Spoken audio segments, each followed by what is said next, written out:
Effondrement des bourses mondiales. L'été s'est transformé en une période mouvementée pour les marchés financiers mondiaux. L'ensemble des indices boursiers ont plongé au cours des 2 dernières semaines avant de rebondir partiellement. Le Japon a été au cœur de la tempête après que les marchés ont connu une forte hausse cette année. Il y a 3 semaines, l'indice Topix atteignait un sommet historique porté par un regain d'intérêt des investisseurs internationaux pour les actions japonaises avant de s'effondrer, emportant le reste des marchés sur son passage. Illustrant la nervosité des investisseurs, un indicateur de la volatilité attendue des marchés boursiers américains a atteint son plus haut niveau depuis la pandémie de Covid-19 en 2020. Mais que s'est-il réellement passé? Sommes-nous vraiment à l'aube d'un grand retournement, débouchant sur une crise financière mondiale? C'est précisément ce que nous allons voir aujourd'hui dans cette nouvelle vidéo.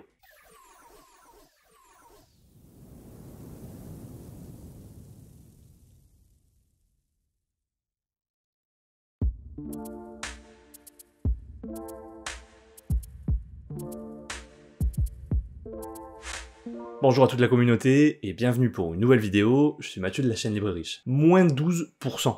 C'est la chute qu'ont enregistré les principaux indices japonais que sont le Nikkei et Topix en l'espace d'une journée. Il s'agit de l'une des plus grandes chutes de toute leur histoire. Un effondrement historique qui n'est que le prolongement d'une chute qui avait déjà démarré la semaine dernière avant de rebondir partiellement en fin de semaine. Et bien sûr, cet effondrement de la bourse japonaise a eu des répercussions, bien que de moindre intensité, sur les bourses européennes et américaines. Forcément, suite à ces événements, de nombreuses personnes se sont empressées d'annoncer un grand krach boursier mondial, le début d'une crise financière sans précédent. Pourtant, en l'espace de quelques jours, la bourse a aussitôt rebondi, effaçant partiellement les pertes des jours précédents. Mais que s'est-il passé exactement pour qu'un tel krach se produise et que sa durée soit aussi brève, du moins pour le moment? La raison est en réalité on ne peut plus simple pour les puristes du monde de la finance et se résume grossièrement à 2 termes financiers: carry trade et margin call. S'agissant du carry trade, il faut savoir qu'au cours des 20 dernières années, la Banque centrale du Japon a maintenu ses taux d'intérêt à 0%, ce qui a rendu le coût d'emprunt en yens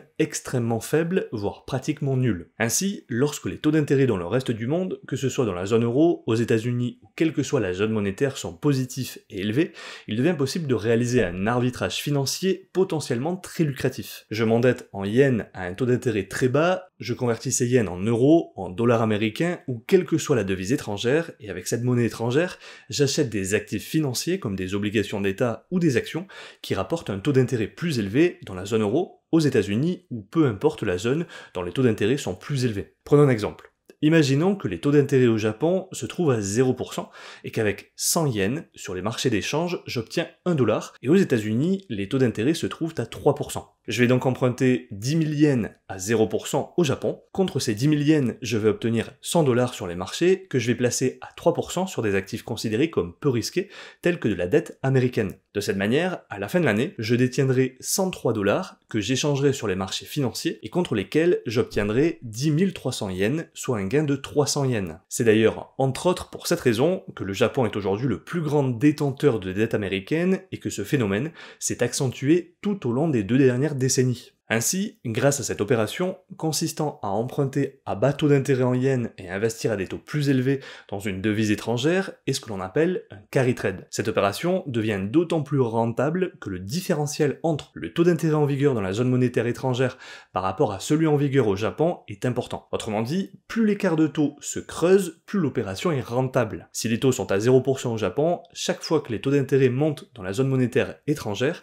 mieux ce sera d'un point de vue rentabilité. Elle est également plus profitable chaque fois que le yen se déprécie par rapport à la devise étrangère. En effet, si je peux m'endetter en yens à des taux très bas et investir en dollars à des taux très élevés, la marge est conséquente. Mais si en plus, lorsque je dois rembourser ma dette en yens, le yen s'est déprécié par rapport au dollar, je peux racheter des yens beaucoup moins chers qu'au moment de l'emprunt avec les dollars ou les euros que je possède. En effet, si on reprend l'exemple précédent et au moment d'échanger mes 103 dollars contre des yens, désormais contre 100 yens, on me donne non plus 1 dollar mais 0,70 dollars, ça veut dire que le yen a perdu de la valeur par rapport au dollar. Autrement dit, contre ces 103 dollars, je ne vais non pas obtenir 10 300 yens, mais 14 714 yens, soit un gain de 7 714 yens au lieu des 300 yens précédemment. Or, c'est précisément ce qu'il s'est passé ces dernières années. À partir de 2021, les banques centrales, notamment des États-Unis et de la zone euro, ont dû augmenter considérablement les taux d'intérêt pour freiner l'inflation interne. En revanche, la Banque centrale du Japon n'a pas relevé ses taux d'intérêt. Le différentiel entre le taux d'intérêt américain et le taux d'intérêt japonais s'est donc creusé par rapport aux années précédentes, car la Banque centrale du Japon a maintenu ses taux d'intérêt à 0%, tandis que la Réserve fédérale américaine et la Banque centrale européenne ont relevé leurs propres taux. L'opération du carry trade est alors devenue beaucoup plus rentable qu'auparavant, ce qui a incité de nombreux investisseurs, tant à l'intérieur qu'à l'extérieur du Japon, à s'endetter en yens pour investir hors du Japon, notamment aux États-Unis et en Europe, multipliant ainsi ce type d'opération. Initialement, la conséquence de ce déséquilibre entre les zones monétaires et les opérations massives de carry trade ont surtout eu pour conséquence de faire plonger la valeur du yen par rapport au dollar ou à l'euro. En effet, le taux de change du yen par rapport au dollar a atteint son plus bas niveau depuis les années 80, il y a à peine un mois. Tout le monde s'endettait en yens pour acheter des dollars ou des euros, ce qui poussait ces devises à la hausse et le yen à la baisse. Le problème, c'est que ce phénomène enclenche un cercle vicieux, puisque comme on l'a vu, plus le yen perd de la valeur, plus l'opération du carry trade devient rentable, puisqu'on bénéficie non seulement du différentiel de taux d'intérêt entre les États-Unis ou l'Europe avec le Japon,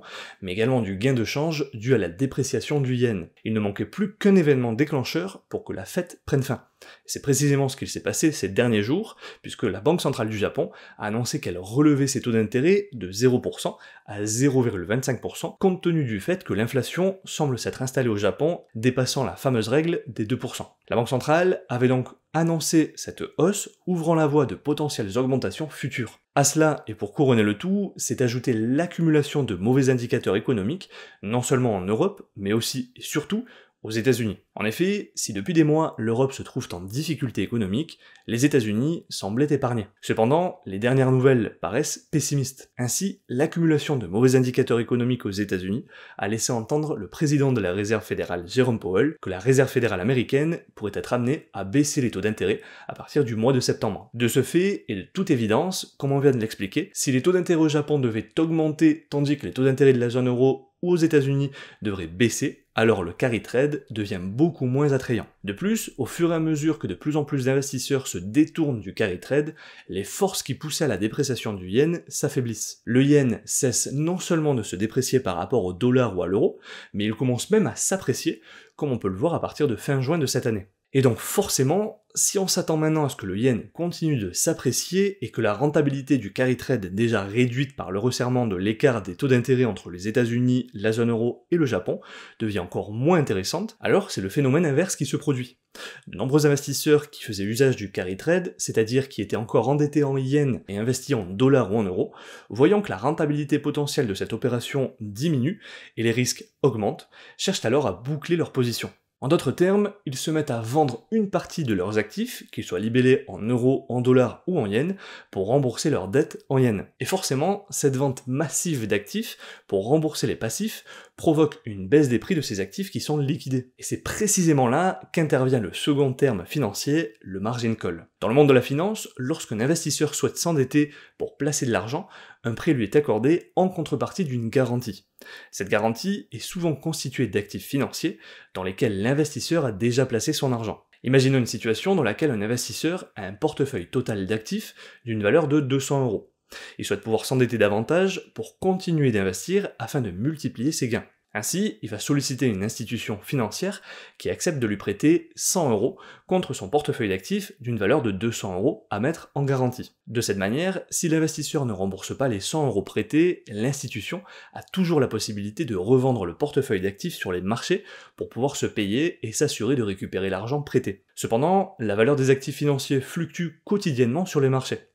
Sachant cela, au moment de la mise en place du contrat de prêt, l'institution financière avertit l'investisseur et lui indique que chaque fois que le portefeuille d'actifs tombera sous les 150 €, un margin call, que l'on nomme appel de marge en français, sera effectué. Autrement dit, l'investisseur devra apporter de nouveaux actifs en garantie pour que la valeur totale du portefeuille remonte à 200 €. Dans le cas où ce dernier serait incapable de répondre à ce margin call en ajoutant de nouvelles garanties, alors l'institution financière se trouverait dans le droit d'exécuter une vente forcée des actifs fournis en garantie pour récupérer l'argent prêté. Or, c'est exactement ce qu'il s'est passé sur la bourse japonaise et, dans une moindre mesure, sur d'autres marchés internationaux. Il y a eu un margin call généralisé vis-à-vis des investisseurs qui avaient demandé un financement en yens pour profiter du phénomène de carry trade, comme expliqué précédemment. Or, compte tenu de la rapidité avec laquelle les marchés ont réagi, de nombreux investisseurs n'ont pas pu apporter les garanties suffisantes, et les actifs libellés en dollars, en euros et surtout en yens, qui avaient été apportés en garantie pour obtenir ces financements à des taux d'intérêt très bas,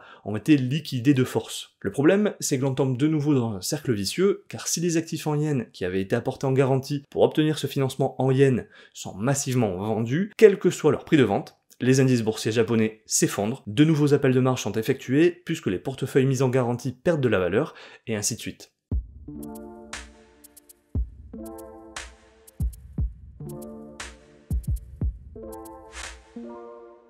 Ce à quoi nous avons assisté ces dernières semaines correspond donc à une contraction très forte des marchés financiers, surtout au Japon, suite à deux phénomènes financiers que sont, comme on vient de l'expliquer, le carry trade et le margin call.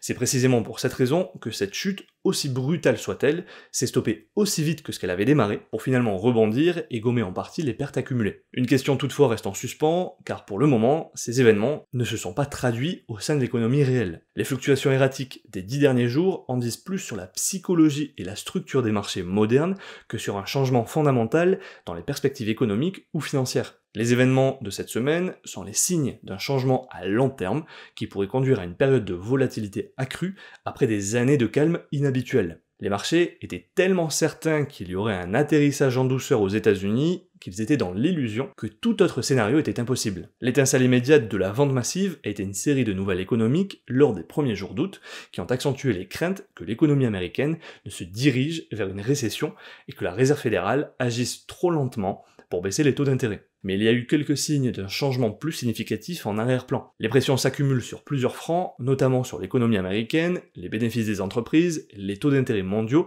et la politique de manière générale. La croissance aux États-Unis montre clairement une tendance à la baisse, et la saison des résultats du deuxième trimestre a été dominée par des avertissements concernant une réduction des dépenses des consommateurs. Les investisseurs expriment également depuis des mois des préoccupations quant aux valorisations boursières excessives, en particulier dans le secteur technologique. Les gains importants des plus grandes entreprises technologiques, soutenus par l'enthousiasme pour l'intelligence artificielle, ont contribué à soutenir l'ensemble du marché boursier américain, mais la plupart n'ont jusqu'à présent montré que peu de retour sur les centaines de milliards investis. Si les investisseurs ont été pris au dépourvu par la hausse des taux d'intérêt annoncée par la Banque centrale du Japon le 31 juillet, cela s'inscrit aussi dans une tendance à plus long terme, la Banque centrale japonaise ayant finalement mis fin à sa politique de taux d'intérêt négatif quelques mois plus tôt. Pendant ce temps, la politique mondiale est devenue plus incertaine, avec des tensions qui s'enflamment à nouveau au Moyen-Orient, et l'entrée de Kamala Harris comme candidate démocrate, rendant la course présidentielle américaine plus imprévisible. Le bouleversement causé par le dénouement du carry trade en yens pourrait en particulier être vu comme l'un des derniers soupirs de l'ère post-pandémique, des rendements faciles, facilités par une politique monétaire accommodante et l'argent magique. Le début des hausses de taux de la Réserve fédérale en 2022 a été considéré comme la fin d'une ère, au cours de laquelle les faibles taux ont atténué la volatilité et encouragé les investissements dans les actifs à risque, mais dans un marché mondialisé, les investisseurs ne sont pas nécessairement liés au taux de leur pays d'origine. Avec la dernière banque centrale résistante qui s'éloigne enfin de sa politique de taux bas, un autre amortisseur de volatilité à long terme a été supprimé. Reste à savoir si cela se propagera à l'économie réelle, car évidemment, les banques centrales des États-Unis et de la zone euro vont également réagir à cette situation d'incertitude économique et de possibles restrictions du crédit. Ce que les marchés espèrent en ce moment, c'est que la Réserve fédérale américaine et la Banque centrale européenne commencent à baisser agressivement leur taux d'intérêt dans le but de raviver l'optimisme sur les marchés financiers et de rendre l'accès au crédit plus facile. Il se pourrait donc que la Fed et la BCE réduisent considérablement les taux d'intérêt et que cette baisse rapide des taux d'intérêt ravive l'optimisme